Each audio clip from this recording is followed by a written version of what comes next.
우리가 요한일서 말씀을 살펴보고 있는데요. 요한 사도는 앞서 9절로 15절에서 세 가지를 말했습니다. 첫째는 당시 그리스도인들을 향하여 여러분들은 하나님이 낳은 자들입니다. 그래서 하나님의 성품인 사랑을 가지고 태어났으니 사랑을 실천해야 된다. 그리고 자녀가 아니었을 때는 그 아비인 마귀의 행사를 따라 마귀의 일이었던 거짓말과 살인을 행하는 자들이었다는 것을 이제 말했죠. 그래서 실제 사람을 죽이는 것이 아니라 할지라도 미움과 분노도 마음속으로 행하는 살인입니다. 그런데 이제 하나님의 자녀가 되었습니다. 악을 행할 수밖에 없었던 사망의 자리에서 선을 행할 수 있는 생명의 자리로 산자가 되었으니 정말 생명에 속한 사랑을 행하는 자가 되어야 된다. 그리고 세 번째로는 영생을 소유한 자가 그리스도인들이다. 영생은 하나님과 하나님을 아는 것, 하나님과의 교통이 영생의 핵심인데 의와 사랑의 하나님과 교통하는 자는 삶 속에서도 마땅히 의와 사랑을 드러내는 것이 마땅하고 아름다운 것이다. 그래서 이렇게 9절로 15절까지는 형제 사랑이 그리스도인들에게 어떻게 해서 가능하게 되었는가를 원리적으로 요한 사도가 가르쳤다면, 오늘 우리가 읽은 16절로 18절에서는 형제 사랑이 무엇인가를 아주 명백하게 드러내 보여주시고 있습니다.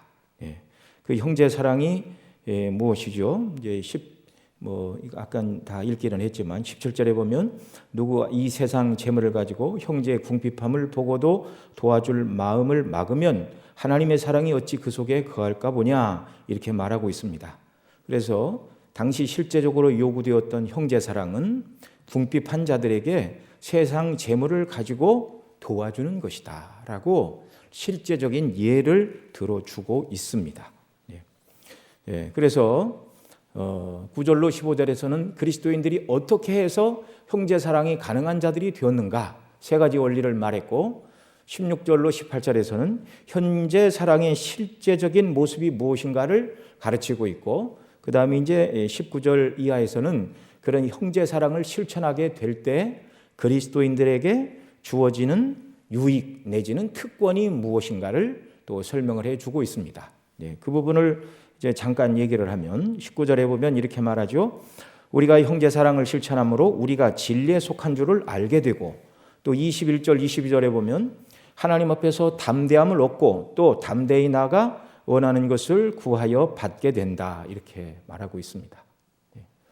그러니까 이 3단계로 지금 요한 사도가 가르치고 있는 바를 우리가 머리에 담아두면 좋겠습니다.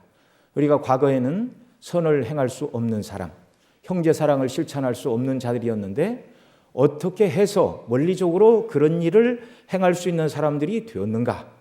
그 다음에 형제 사랑의 실제적인 모습은 무엇인가? 또 그 형제 사랑을 행하는 자들에게 하나님께서 주시는 특권 내지는 유익, 곧 진리 가운데 거하여 있는 자, 곧 하나님의 진리를 따라 살아가는 구원받은 하나님의 자녀임을 확신하게 되고, 하나님 앞에 담대히 나아가 구하게 되고, 또 우리가 육체를 벗고 하나님 앞에 서게 될 때 말씀대로 온전히 순종하는 자들은 하나님 앞에 서는 이 일을 두려워하지 않게 된다라고 요한 사도가 가르쳐 주시고 있습니다. 자, 이런 은혜들을 우리가 이 원리들을 생각하고요. 16절 말씀부터 우리가 좀 보겠습니다. 자, 16절 같이 읽습니다. 시작. 그가 우리를 위하여 목숨을 버리셨으니 우리가 이로써 사랑을 알고 우리도 형제를 위하여 목숨을 버리는 것이 마땅하니라. 아멘. 자, 앞서 우리가 어떻게 선을 행할 수 있는 자들이 되었는가를 세 가지로 말씀을 드렸죠. 하나님이 낳으셔서 하나님의 사랑의 성품을 가지고 태어났고, 사망에서 옮겨 생명으로 나아갔기 때문에 생명의 활동인 사랑을 할 수 있는 자들이었고, 또 하나님과의 생명의 교제, 영생을 소유한 자들이기에 사랑을 실천할 수 있는 자들이 되었다 말씀을 드렸는데, 그 모든 세 가지 원리가 가능하게 된 것은 바로 이 오늘 우리가 읽은 16절 상반절의 말씀, 그가 우리를 위하여 목숨을 버리셨기 때문에 우리가 그런 사람이 된 것입니다. 예수님의 대속의 사랑으로 우리가 새 사람이 되었습니다.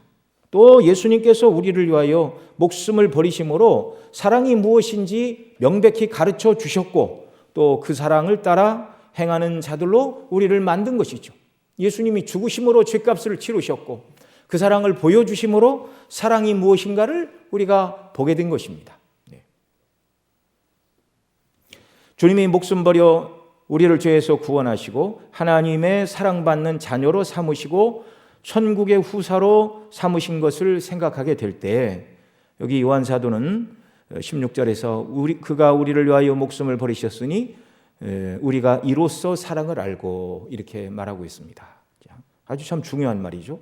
이로써 우리가 사랑을 알고 예수님의 대속의 죽음을 통해서 우리가 정말 너무나 큰 하나님의 사랑을 받았죠. 그 사랑 때문에 마귀의 자녀가 하나님의 자녀가 되었고 영원한 지옥 형벌 대신에 천국 백성이 된 것을 생각해야 한다는 것입니다.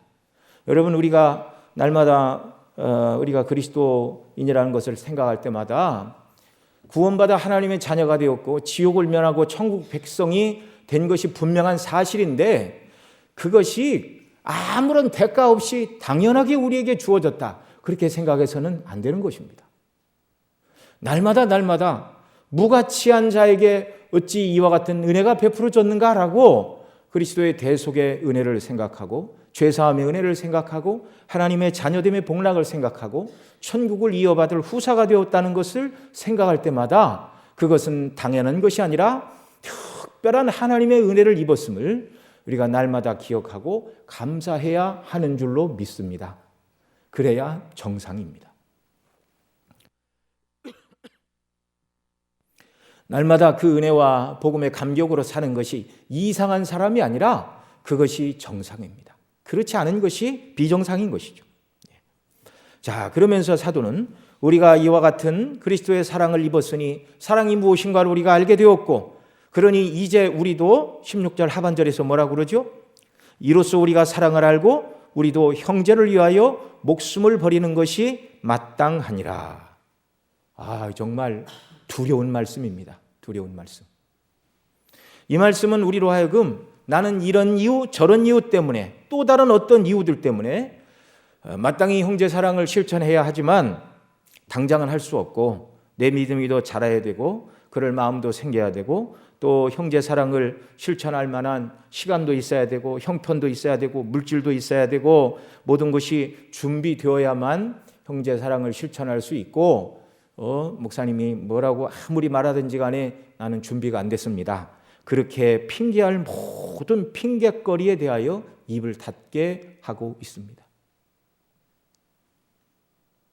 성경 본문이 말씀하죠.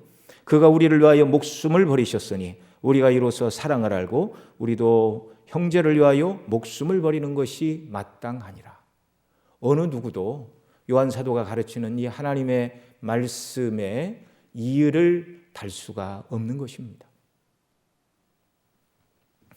구약에서는 형제 사랑을 말씀하실 때 내 이웃을 내 몸처럼 사랑하라. 우리 주님이 구약의 말씀을 요약해 주셨죠. 마음과 뜻과 정성과 힘을 다해 주 너의 하나님을 사랑하고 이웃을 내 몸처럼 사랑하라. 이것이 온 율법이요 선지자의 강령이니라 말씀해 주셨는데 요한 사도는 그리스도의 사랑을 입은 저와 여러분이 그 형제를 위하여 목숨까지도 버리는 것이 그리스도의 대속의 은혜와 사랑을 입은 자들의 마땅한 바라고 우리에게 말씀해 주고 있습니다.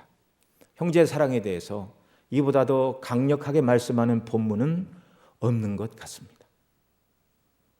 주님이 우리를 사랑하사 목숨을 버리셨으니 우리가 이로써 사랑을 알고 성경이 말씀하는 사랑이 무엇인가를 우리에게 가르쳐 주죠. 그리스도의 대속의 사랑이 우리가 실천해야 될 사랑의 기준이라는 것입니다. 그리고 나서 이제 17절에 가면 누가 이 세상 재물을 가지고 형제의 궁핍함을 보고도 도와줄 마음을 막으면 하나님의 사랑이 어찌 그 속에 거할까 보냐 이렇게 말씀하는데요. 형제를 위하여 목숨을 버리는 것보다는 그 다음 17절 보면 세상 재물을 가지고 형제의 궁핍함을 도와주는 것이 실제적인 형제 사랑이라고 말씀합니다. 원리는 형제를 위하여 목숨을 버리는 것이 형제 사랑의 원리인데, 우리의 삶 속에서 실제적으로 해야 될 일은 세상 재물을 가지고 형제의 궁핍함을 도와주는 것. 여러분, 목숨을 버리는 것보다 재물로 도와주는 것이 쉬운 일입니까? 어려운 일입니까? 훨씬 쉽죠. 훨씬 쉽죠. 한편으로 안심이 되기도 하지만, 그러나 그렇게 썩 안심이 되지 않습니다. 왜요? 이 17절 말씀도 우리에게는 쉽게 되는 것이 아니기 때문에 그렇습니다. 17절 하반절에 보면 도와줄 마음을 막으면 하나님의 사랑이 어찌 그 속에 거할까 보냐 이렇게 말씀하시는데, 실제적으로 형제를 돕는 행동, 그것은 이제 형제 사랑의 마음으로부터 나온 것이죠. 마음, 뒤에 가서도 말씀을 드리겠지만 마음 빠진 어떤 행동을 주님이 우리에게 요구하시는 것은 아닙니다. 실제적인 돕는 행동, 그것은 실제적인 사랑의 마음으로부터 나오는 것인데, 그런 형제 사랑이 없다면 하나님의 사랑이 우리 마음에 거할까 보냐? 없다 그 말이죠. 다른 말로 얘기하면 하나님의 사랑이 우리에게 없다, 하나님과의 생명의 교제가 우리에게 없고 하나님이 우리를 사랑으로 낳은 자녀가 아니라 그 말이죠. 다르게 바꿔서 말하면 실제적인 사랑의 행동이 나타나지 않으면 우리가 그리스도인이 아니라는 말로도 해석을 할 수가 있는 말입니다. 이런 표현들을 보면 우리가 적지 않은 당혹감을 느끼게 됩니다. 왜 그렇죠? 교회 안에서 내가 만나는 성도들 중에 정말 여러 가지 이유로 어떤 분들은 내가 있는 모든 것을 다해서 돕고 섬기고 이렇게 하고 싶은데, 또 어떤 경우에는 나와 많은 것이 달라서 좋아할 수 없는 사람들이 있을 수도 있기 때문에 그렇습니다. 보통 사람들은 자기와 같거나 비슷한 사람들에게 동질감을 느끼고 그런 사람들에게 마음을 열고 친밀해지는 것이 실제적인 모습이죠. 그런데 교회 안에서 있는 성도들은 고향도 다르고 지역에 따라 쓰는 말투도 다르고, 또 뭐 고향이 같다 할지라도 어떤 분은 성격이 급해서 표현이 직설적이라 듣는 사람들이 당황하기도 하고, 때로 말하는 사람은 큰 의도가 없는데 듣는 사람이 마음의 상처를 받는 경우들도 있을 수가 있습니다. 취미도 생각도 다르고 이렇게 유머를 해도 웃는 포인트가 달라서 참 여러 가지로 나하고는 안 맞아, 그런 경우가 있을 수 있죠. 그래서 같은 성도라 해도 마음이 가지 않는 사람들이 있는데, 내가 그 성도를 좋아하지 않는다면 내가 그리스도인이 아니라는 말인가? 이 14절에서도 형제를 사랑함으로 사망에서 옮겨 생명으로 들어간 줄 알거니와 이렇게 말씀하는데요, 나는 그 성도가 인간적으로 좋아지지 않고 친밀해지지 않는데 그렇다면 나는 그리스도인이 아닌가, 이런 생각을 할 수도 있고 그런 고민에 빠질 수도 있다는 말입니다. 그러나 우리는 잘 알아야 됩니다. 우리가 그리스도인이 될 때 이전에 가지고 있던 각 사람의 개성이 다 없어지고 모두 하나의 똑같은 개성이나 성격이나 취향을 가진 그런 동일한 똑같은 사람들로 그리스도 안에서 우리가 새롭게 지으심을 받는 것은 아니라는 것입니다. 예수 믿기 이전이나 믿은 이후에도 성격이나 취미나 성향이나 취향이 크게 달라지지 않을 수도 있습니다. 물론 예전에는 세상에 속한 것을 좋아했지만 이제는 영적인 것을 좋아하지만, 뭐 김치찌개를 좋아하던 사람이 갑자기 입맛이 바뀌고 그런 일은 예수님 믿는다고 일어나는 것은 아니란 말이죠. 사도 바울은 에베소 2장 20절 이하에 예수님 믿는 성도들을 하나님을 모신 성전으로 비유하였는데, 우리가 그 성전에 돌로서 지어져 간다, 그렇게 말하고 있습니다. 우리는 공장에서 찍어낸 똑같은 모양, 똑같은 크기, 똑같은 무게, 똑같은 재질의 벽돌이 아니라 돌입니다. 크기도 모양도 무게도 재질도 강도도 다른 돌들로서 예수님 안에서 새 생명을 얻어 하나님을 모신 성전으로 저와 여러분 모두가 한 건물로 연합되고 사랑 안에서 그리스도 안에서 지어져 간다는 말이죠. 믿기 이전과 이후 우리에게 달라진 것은 영적으로 죽은 자가 살아나서 마귀의 자녀였던 자들이 하나님의 자녀로 바뀌었다는 것입니다. 외적인 모습도 성격도 성향도 이전과 똑같은, 외적으로는 똑같은 사람입니다. 그러니 그리스도인이 되었다 해도 나와 성향이 다른 사람이 저절로 좋아지는 것은 아니라는 것입니다. 나와 성향이 비슷한 사람을 좋아하는 것은 영적인 일이 아니라 이것은 본능에 속한 일입니다.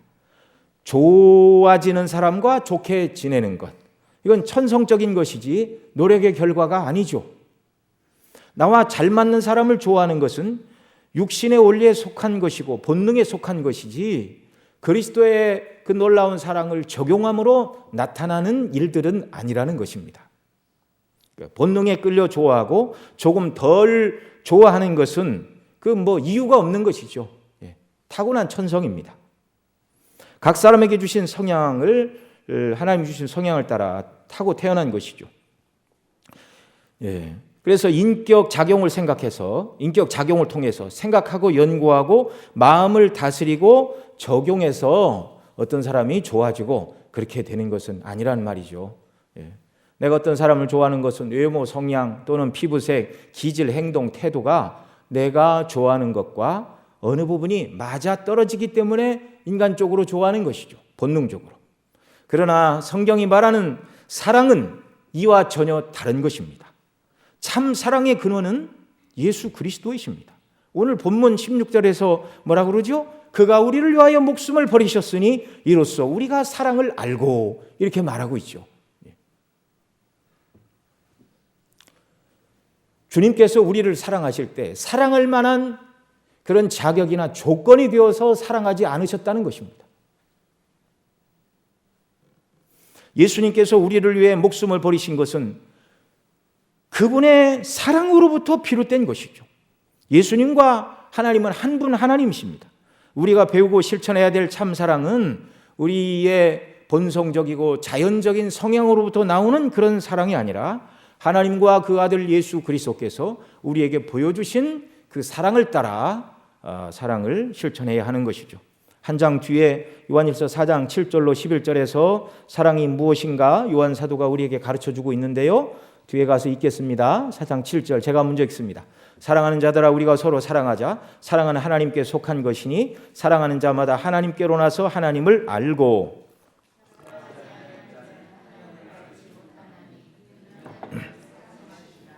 하나님의 사랑이 우리에게 이렇게 나타난 바 되었으니 하나님이 자기의 독생자를 세상에 보내심은 저로 말미암아 우리를 살리려 하심이니라.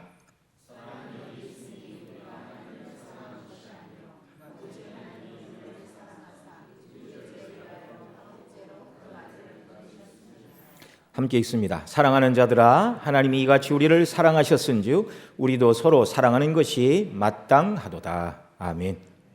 우리가 실천해야 될 사랑은 바로 이 하나님의 사랑입니다.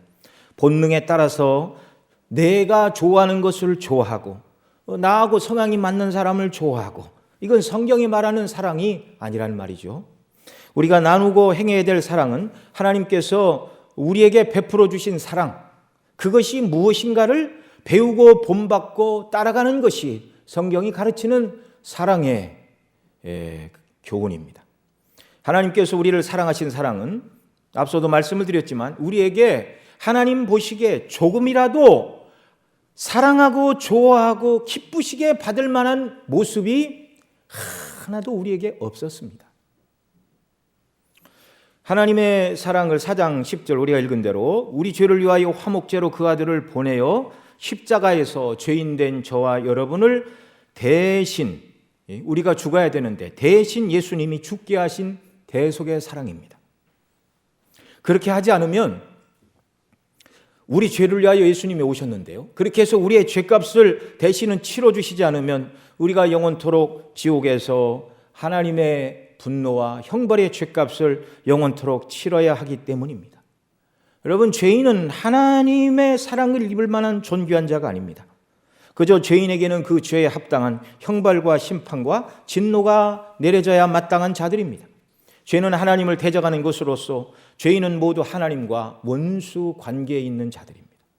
그래서 로마서 5장 10절에서는 우리가 하나님과 원수 되었을 때 그 아들을 우리에게 내어주심으로 하나님의 사랑이 우리 가운데 드러났다. 그렇게 바울 사도가 말씀해 주셨는데요.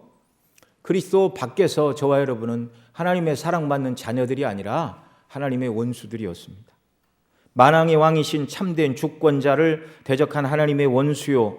여러분, 원수는 만나면 원수 갚아야 되는 것이 원수 사이입니다. 그런데 하나님은 원수인 우리에게 그 원한을 갚지 않으시고 하나님을 대적한, 하나님을 분노하시게 한 그 악한 죄에 대한 형벌을 우리에게 갚지 않으시고 선한 것이 하나도 없고 더럽고 추악한 저와 여러분을 위해서 그 아들에게 우리가 받아야 될 모든 진노를 대신 쏟으셨다는 사실입니다. 간혹 우리가 이런 말을 하죠. 야, 교회 안에서 예수님이 사랑하라고 그러지만 내가 어떤 사람 볼 때 이 모양 저 모양 다 뜯어봐도 예뻐할래야 예뻐할 구석, 마음을 주고 싶어도 주고 싶은 구석이 하나도 없다. 이렇게 말하는 경우가 남들에게 그렇게 말하지 않아도 속으로 그런 생각을 할 수가 있겠죠. 그런데 하나님 보실 때 저와 여러분의 과거의 모습이 그랬다는 것입니다. 아무리 뒤져보고 따져봐도 태어나서 지금껏 어느 시점 한순간을 이렇게 하나님께서 가장 아름답고 선하게 산 순간을 잘라놓고 보신다 할지라도 그리스도 밖에서 저와 여러분의 삶 속에는 하나님을 감동하시게 하거나 기쁘시게 할 만한 요소가 전혀 없는 하나님의 진노와 형벌을 받아야 마땅한 자들이었다는 것입니다. 그런 우리를 위해서 아들을 내어주신 하나님의 사랑입니다. 무가치한 죄인, 형벌받아 마땅한 자들에게 베푸신 대속의 은혜와 사랑, 이것이 성경이 말하는 하나님의 사랑이고 우리가 닮아야 하고 따라야 하고 행해야 될 사랑이라고 가르쳐 주시고 있는 것이죠. 그러니 믿는 저와 여러분을 향하여 사도가 또 성경을 통하여 성령께서 우리에게 하나님의 사랑, 그리스도의 사랑을 받았으니 우리도 사랑을 실천하라고 말씀하실 때 이 사랑은 우리의 본능을 따라서 내가 좋아할 만한 사람을 좋아하고 관심을 줄 만한 사람을 주고 도와주고 싶은 사람만 도와주는 그런 사랑이 아니라 하나님께서 죄인된 우리에게 베푸신 이 사랑을 근거로 정말 그래서 정말 이 사랑은 원수에게 베풀어진 사랑이 아닙니까? 그러니 이 사랑을 생각할 때 주님이 나를 사랑하신 이 사랑을 가지고 형제를 바라보고 그리스도 안에 있는 믿는 자들을 바라볼 때 사랑하지 못할 대상은 하나도 없는 것이죠.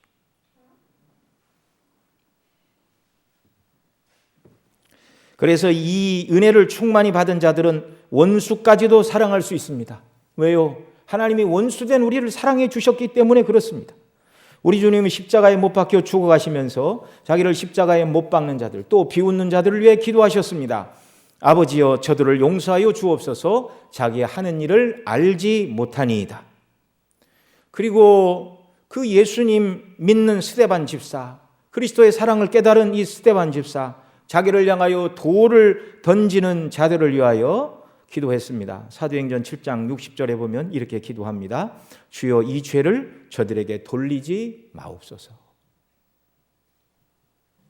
그는 보좌 우편에 계신 예수님이 일어나서 이제 순교로 하나님 나라에 들어갈 자신을 영접하게 하여 일어서신 그리스도를 보았습니다. 그리고 이렇게 기도했습니다. 한국교회에서도 자기의 두 아들을 죽인 원수를 양자로 삼은 손양원 목사님의 예를 우리는 잘 알고 있습니다. 이런 사랑은 사람의 본능에서, 본성에서 나올 수 없는 사랑입니다. 하나님께서 우리를 사랑하신 그 사랑을 깨닫고 그 사랑이 우리를 주장하지 않으면 불가능한 사랑, 하나님의 성령께서 아버지의 사랑을 우리의 마음속에 적용하시고 가르쳐 주시고 깨닫게 하시고 충만히 부어주시지 않는다면 절대로 이해할 수도 없고 행할 수도 없는 이 한량없이 크고 영광스러운 사랑, 이런 사랑으로 우리에게 가득 채워주시기를 소원하고 간구하는 역사가 우리에게 있기를 바랍니다. 하나님은 사랑이십니다. 그 사랑이 우리에게 충만할 때 하나님의 사랑이신 하나님과의 생명의 교통이 더 충만해지는 것이죠. 이런 은혜가 아니고는 형제를 사랑한다는 것은 불가능한 일이라는 것을 우리가 기억을 해야 됩니다. 여러분, 우리가 본능적으로 사람을 좋아한다 해도 그것도 한계가 있습니다. 아무리 자기와 성향이 비슷한다 하여도 본능적으로 좋아하는 것도 끝이 있다는 말입니다. 처음에 이렇게 남녀 간에 만나서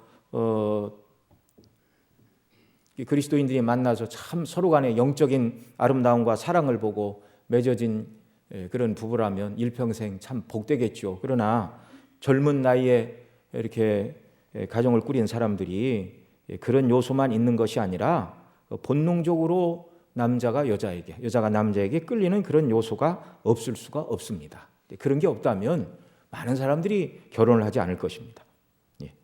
그리고 부부간에도 처음에는 본능적인 좋아함의 요새로 연애도 하고 결혼도 하겠지만 시간이 지나면 그 본능에 의해서 좋아했던 모든 것들은 시간이 지나고 나이를 먹으면 다 낡아지고 쇠해지고 아무것도 아닌 것으로 돌아가는 것이죠.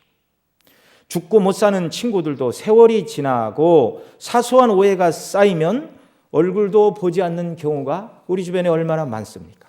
우리 학생들도 저 학교 다닐 때 어떤 애는 그런 말 하는 애가 있어요. 인생을 왜 사는가? 그렇게 묻더니 자기가 대답을 해요. 나는 친구 때문에 인생을 산대요. 그리고 저는 이제 그때도 믿음을 가지고 있었기 때문에 참 대답치고는 시시하다. 속으로 그렇게 생각을 했는데 학생들이 이렇게 마음이 통하면 뭐라 그러죠? 영혼의 단짝, 소울메이트, 별소리를 다 하고 딱 붙어 다니고 그러지만 금세 사소한 것 하나로 먹을 거 안 나눠줬고 나보다 다른 친구에게 말 한마디 더 걸었다고 그냥 틀어지고 얼굴을 보내 안 보내. 이것이 인생입니다. 오직 참 사랑, 꾸준한 사랑은 하나님께로만 공급받는 사랑이요 그리스도의 대속의 은혜를 내게 적용할 때 나오는 이 사랑으로 우리가 정말 그리스도 안에서 형제를 사랑하는 자들이 되어야 한다는 것입니다. 그러니 이제 우리는 어떤 경우에도 예수님께서 형제를 사랑하라고 하신 이 말씀, 그런 말씀을 하셨지만 저 사람은 이런저런 이유 때문에 내가 사랑할 수 없습니다. 당신도 나와 같은 입장이라면 저 사람을 사랑하라는 말은 절대로 할 수 없을 것입니다. 어떤 경우에도 그리스도인들은 그렇게 핑계를 댈 수 없다는 것입니다.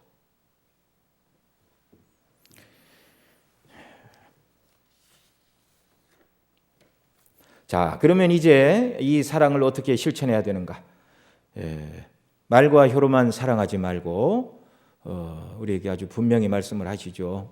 자, 우리 18절에 있는 말씀 같이 읽습니다. 자녀들아, 우리가 말과 혀로만 사랑하지 말고 오직 행함과 진실함으로 하자. 이렇게 말씀합니다. 우리가 하나님의 사랑, 그리스도의 사랑의 말씀을 들을 때 우리의 마음이 이제 각성이 되죠. 사랑을 실천해야 되겠다. 그런데 이제 예배를 마치고 이렇게 집에 가다가 운전하고 가는데 깜빡이도 켜지 않고 어떤 차가 확 끼어든다면 그냥 잘 대처하는 경우도 있지만 사랑을 실천하라는 주님의 말씀을 잃어버리는 경우도 없지 않아 있는 것이 참 연약한 인생들입니다. 또 간혹 이렇게 주일에 남노한 옷을 입고 오래 씻지 않아서 냄새도 좀 나고 또 입에서 냄새도 술 냄새도 풀풀 풍기는 사람이 찾아오면 우리는 어쩔 줄 몰라 하는 그런 경우들이 덜어 있습니다.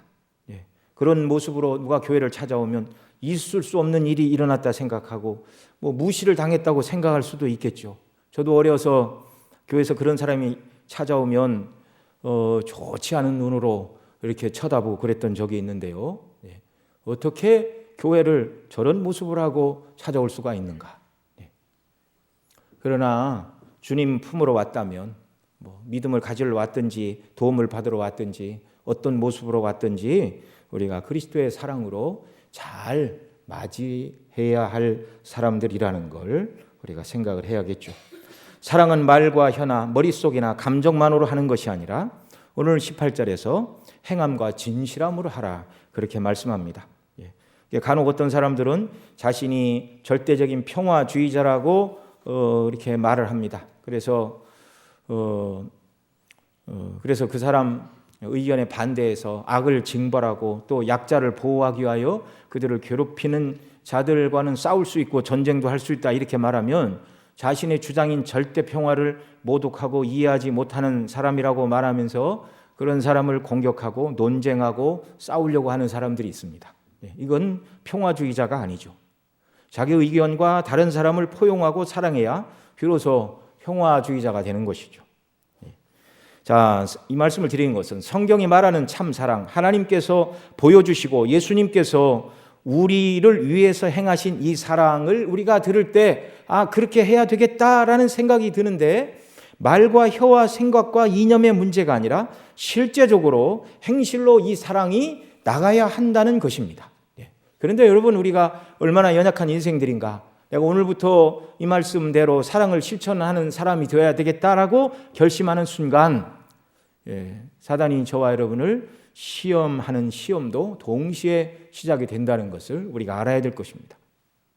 그렇게 결심하고 형제 사랑을 실천하려고 하면 사단은 가만히 있지 않죠. 그래, 어디 한번 해봐라. 네가 얼마나 대단한 사람인가 한번 보자. 예수님이 잡히시던 그 밤, 잡히시기 몇 시간 전에 베드로가 뭐라고 그랬죠? 예수님이 오늘 밤 너희가 다 나를 버리리라 그러자 내가 죽을지언정 주를 부인하지 않겠습니다. 주를 버리거나 떠나지 않겠습니다. 그때는 진심이었죠. 주님께 대한 사랑과 충성을 고백했지만 몇 시간 지나지 않아서 사단은 베드로를 넘어뜨렸습니다. 물론 베드로가 넘어질 때의 겉모습은 여러 요종들이 와서 너도 예수님 편이 아니냐 이렇게 말을 하였고, 베드로가 나는 저분이 누군지 모른다, 같은 편 아니다, 이런 모습으로 나타났지만 예수님은 베드로에게 미리 말씀하셨죠. 사단이 너를 청구하였지만 내가 내 믿음이 떨어지지 않게 아버지께 이미 기도하여 놓았다. 사람들이 베드로에게 너도 예수님과 한편이라고 그렇게 말하고 참소할 때 이게 사단의 역사가 거기 있었다 그 말이죠.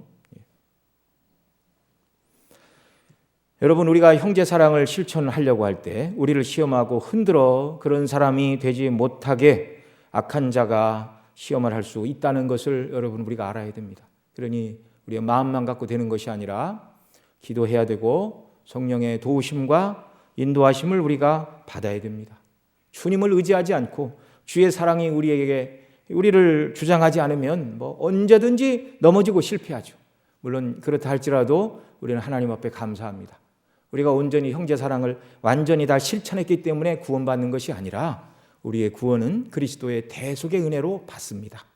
그러나 그런 은혜를 받았으니 우리가 받은 사랑의 근거에서 이 사랑을 실천하여 하나님을 기쁘시게 하고 하나님과 생명의 교통의 자리로 나아가 풍성하고 넘치는 은혜 가운데 살라고 사도가 우리에게 가르쳐주고 있는 것이죠. 예수님은 산상수훈에서 열매로 나무를 안다고 하셨습니다. 좋은 나무마다 좋은 열매를 맺고 나쁜 나무마다 나쁜 열매를 맺는다 하시면서 가시나무에서 포도를, 엉겅퀴에서 무화과를 맺지 못한다. 결국 저와 여러분은 성경이 말하는 형제 사랑의 열매를 온전히 맺고 드러내는 자들이 되어야 한다는 것입니다. 그렇게 해야 정말 주님이 원하시는 아름다운 행실의 열매, 아름다운 무화과, 아름다운 포도가 우리에게 열릴 때 정말 예수님 닮아서 사랑을 실천하고 예수님 닮아서 아버지의 말씀에 충성하는 사람인 것을 드러내게 된다는 말이죠. 이 형제 사랑은 예수님을 믿는 믿음으로부터 나오는 것입니다. 야고보 2장 18절에서 나는 행함으로 내 믿음을 보이리라, 그런 말씀이 있는데요. 나는 행함으로 내 믿음을 보이리라. 자, 그러니까 참된 행위는 어디서부터 나오는 것이라고요? 믿음으로부터 나오는 것입니다. 믿음으로부터. 참된 사랑의 행위는 믿음으로부터 나옵니다. 믿음으로부터 나오지 않는, 예수님을 믿는 믿음으로부터 나오지 않는 모든 행위는 하나님 보실 때 값어치 없는 것입니다. 인간적이고 외식적인 것들이죠. 이 말씀을 드리는 이유는 형제 사랑을 실천해야 되겠다 그러면서 늘 주님과의 생명의 교통 속에서 형제 사랑을 실천하는 것이 아니라 그저 예수님은 잠깐 뒤로 모셔놓고 내 행동 자체에만 초점을 맞추고 내가 어떤 행동을 했으니 나는 사랑을 실천하는 사람이다, 그렇게 우리가 오해하지 않아야 한다는 것입니다. 예수님을 믿는 믿음으로부터, 그리스도의 대속의 사랑으로부터 감동되어 나온 사랑의 실천이 아니라면 우리 주님 기뻐하지 않으시고 하나님 받지 않으신다는 것입니다. 그 예가 바로 바리새인들이죠. 그들은 구제를 많이 했습니다. 그러나 그들은 마태복음 6장에 보면 회당과 거리 어귀에서 나팔을 불었습니다. 그 형식은 나팔을 불므로 말미암아 구제비를 받아야 될 사람들은 여기 오시오. 그런데 그 나팔 소리를 듣고 구제비가 필요한 사람만 가는 것이 아니라 구경꾼들이 함께 갑니다. 야, 오늘 어린 마을에 사는 저 바리새인이 얼마를 가지고 와서 사람들에게 어떻게 나누어주나? 자기가 가지고 온 무엇을 나누어주나 한번 보자. 그리고 광고를 하고 구경꾼들을 모으고 그리고 구제를 하는 것. 예수님은 그런 행동을 사람에게 영광을 얻으려는 것이다 그렇게 말씀하시고, 이미 자기 상을 다 받았다, 하나님께 받을 상은 없다, 그렇게 말씀해 주셨습니다. 우리가 어떤 선을 행하고 형제 사랑을 실천한다 해도 하나님 앞에서 그리스도의 사랑을 따라서 행하는 것이어야 합니다. 바울 사도는요, 참 사랑이 없어도 외적으로 얼마든지 사랑의 행위를 할 수 있다고 경고하고 있습니다. 어디에 그렇게 말하죠? 고린도전서 13장 3절인데요.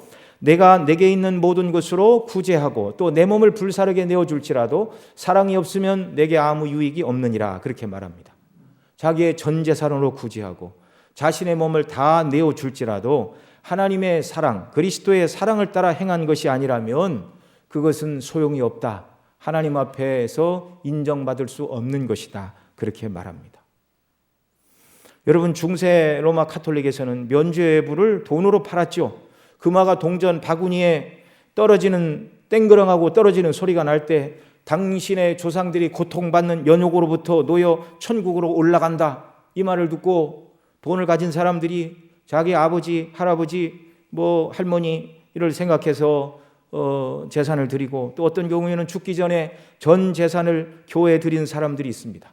여러분, 외적으로 보면 그게 선한 행실 같습니까? 나쁜 행실 같습니까? 교회에 드리고 하나님께 드린다 그러니 선하고 아름다운 행실 같지요. 그러나 그런 용도로 드렸다면 하나님께서 기쁘시게 받으실 수 없습니다. 왜요? 성경에 의하면 연옥도 없고 돈으로 죄를 사함받고 구원을 살 수가 없기 때문에 그렇습니다. 만일 돈으로 구원을 살 수 있다 이렇게 말한다면 그리스도의 보혈의 대속의 영광스러운 피를 모독하는 행위입니다. 그러나 주님은 말씀하십니다. 소자에게 내 이름으로 냉수 한 그릇 대접한 것이라도 절대 상을 잃지 않을 것이다. 주님을 의지해서 주님께 받은 사랑을 근거로 해서 내 본성이 아닌 믿음을 적용해서 나를 쳐서 의지적으로 형제 사랑을 적용하고 실천하는 것, 이것이 하나님이 기뻐하시는 형제 사랑이라는 말이죠. 여러분, 이 말씀을 드리는 이유는 우리가 형제 사랑은 단순하게 몇 가지 행동을 실천한다고 하나님이 받으시는 것이 아니라는 것을 기억해야 한다는 것입니다. 마치 우리가 의무적으로, 어떤 사람은 그러죠. 하루에 성경 석장 읽고 하루에 30분씩 기도하고 소득의 11조를 드리고 주의를 잘 지켜 예배를 빠지지 않으면 이 사람은 1등 그리스도인이다. 정말 그렇습니까? 그런 일을 행하는 사람 중에 1등 그리스도인도 있지요. 그러나 마음은 빠진 상태로도 얼마든지 그렇게 할 수 있습니다. 외적인 모습 자체로 하나님을 기쁘시게 하는 신앙생활이라고 말할 수 없는 것처럼 매달 내 소득에 얼마나 헌금하고 얼마나 사랑을 실천하는 데 쓰기 때문에 나는 자동적으로 신경 쓰지 않아도 나는 얼마간의 돈으로 사랑을 실천하는 사람이다. 여러분, 우리가 착각하지 말아야 됩니다. 정말 마음을 다해서 형제를 사랑하고 위해서 기도하고 섬기고 하는 이러한 항상 깨어있는 마음의 자세. 바울 사도는 고린도후서 5장 14절에서 이렇게 말했습니다. 그리스도의 사랑이 우리를 강권하시는도다. 어떤 선과 어떤 사랑의 행동을 하든지 간에 그 모든 행동을 하게 되는 근본적인 이유와 원리는 그리스도의 사랑이 우리를 강권해야 하는 것이다 라고 가르쳐 주고 있습니다. 그리스도의 사랑 때문에 행하는 것이 아니라면 하나님께서 받으실 만한 향기로운 제물이 될 수 없다는 것입니다.